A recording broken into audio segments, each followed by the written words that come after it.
તમારું નામ હું? કિશોરભાઈ મેઘજીભાઈ રાઠોડ, હા. ગામ તોરી, જિલ્લો અમરેલી, કુકાવ તાલુકો. અહીંયા 8 વર્ષનો બાબુ છે મારો. થેલેસેમિયા નામનો એને રોગ છે.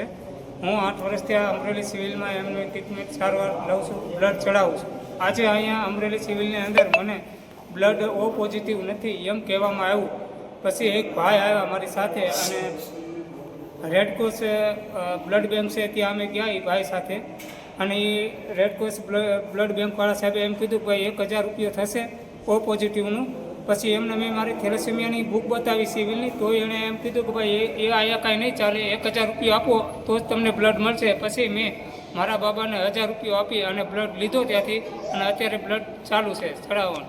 તમે કીધું એને કે થેલેસેમિયા છે? હા, મેં એમને થેલેસેમિયા છે એમ કીધું, અને આ બુક પણ એમને થેલેસેમિયાની બતાવી. આ બુક અહીંની છે, અમરેલી સિવિલ હોસ્પિટલની. બરોબર. અને ગવર્મેન્ટ બુક છે, અને ગવર્મેન્ટની થકે થેલેસેમિયા, એનેમિયા કે આ બે રોગના દર્દીને બ્લડ ફ્રી આપવામાં આવે છે ગુજરાતને, ભારતની અંદર. પણ છતાંય આ બ્લડ બેંકવાળાએ મારી પાસે અત્યારે 1000 રૂપિયા લીધો અને એક બોટલ બ્લડ આપ્યું. 1000 રૂપિયાની પહોંચ ક્યાં છે તમારી? હા, અત્યારે છે મારી આગળ 1000 રૂપિયાની પહોંચ છે. અને 1000 રૂપિયા લઈને શું કીધું એને?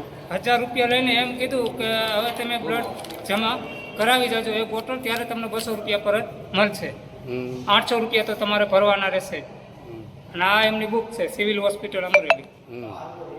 બરાબર છે. પછી અત્યારે બ્લડ મળી ગયું તમને? હા, અત્યારે મને બ્લડ મળી ગયું છે 1000 રૂપિયા આપીને. 1000 રૂપિયા? હા, 1000 રૂપિયા એમને આપ્યો છે. તમે શું હવે આ સરકારને કઈ કહેવા માંગો છો? હા, સરકારને એ કહેવા માંગુ છું કે સાહેબ, આપણા નિયમ મુજબ જે થેલેસેમિયા નામના રોગના દર્દીઓ છે એમને બ્લડ ફ્રી આપવામાં આવે છે, તો આ બ્લડ બેંકવાળાએ મારી પાસેથી 1000 રૂપિયા લીધો. એ શા માટે લીધો? તમે શું કામ કરો? હું અત્યારે મજૂરી કરું છું. બરાબર. તમે સિવિલ હોસ્પિટલની બ્લડ બેંકમાં ગયા હતા તો શું કીધું? હા, ત્યાં મને એમ કીધું કે અત્યારે ઓ પોઝિટિવ બ્લડ અહીંયા છે નહીં.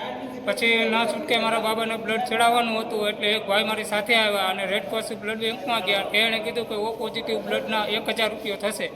પછી મેં એમને વિનંતી કરી કે સાહેબ, હું થેલેસેમિયા નામનો મારા છોકરાને રોગ છે અને હું અહીંયા હર વખતે ચડાવું છું અમરેલી સિવિલમાં.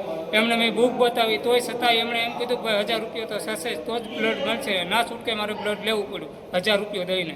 ઓકે. અત્યારે તમારો છોકરો ક્યાં દાખલ છે? અત્યારે સિવિલ હોસ્પિટલમાં, નવી બિલ્ડિંગ, 3જા માળે. બરાબર. ઓકે. ક્યાં ગામથી આવો છો તમે? બાબાપુર ગામથી. બાબાપુરથી. આ બ્લડ લેવા માટે ક્યાં ગયા હતા? આપણે રેડક્રોસમાં, આપણે સિવિલ રેડક્રોસમાં. ત્યાંથી બ્લડ આપ્યું? નહીં, બ્લડની મારે જરૂરિયાત નથી ને, એટલા માટે મેં કેન્સલ કરાવ્યું હતું. તો પણ એને મારી પાસેથી 300 રૂપિયા લીધા. કેટલા રૂપિયા સાથ લીધો? 300 રૂપિયા ચાર્જ લીધો. હા, એ મેં વાંધો. આપી દીધા એમને. હા, શેનો સાથ લીધો એ કઈ જણાવ્યું તમને? એમણે એમ કીધું અમારે જે આ બ્લડ કમ્પ્લીટ કરવાની જે પ્રોસેસ થતી હોય એની અમારે આ બ્લડની ચાર્જ થાય એટલે હોય. બ્લડની બોટલ આપી તમને? બ્લડ કેના માટે લેવા ગયા હતા? તોય સાથ લીધો એમનો? હા, એમને બ્લડ કેના માટે લેવા ગયા હતા તમે? કેન્સર છે મારા શાળાને, હા. એના માટે હું બ્લડ અહીંયા લેવા ગયો હતો. એટલે મારે જરૂરિયાત નહોતી, એટલે મેં ફરી વાર એમ કીધું મારે જરૂરિયાત નથી, એટલે કે તો તમારે 300 રૂપિયા જે અમારી આ પ્રોસેસ થાય બ્લડ કમ્પ્લીટ કરવાની. તમે ડોનર ક્યાં આપ્યા? સિવિલમાં આપ્યા? હા, સિવિલમાં આયા ઉપર જ આપ્યા હતા. વાંધો. તમે ડોનર સિવિલમાં આપ્યા અને ચાર્જ રેડક્રોસમાં લીધો? હા. વાંધો નહીં.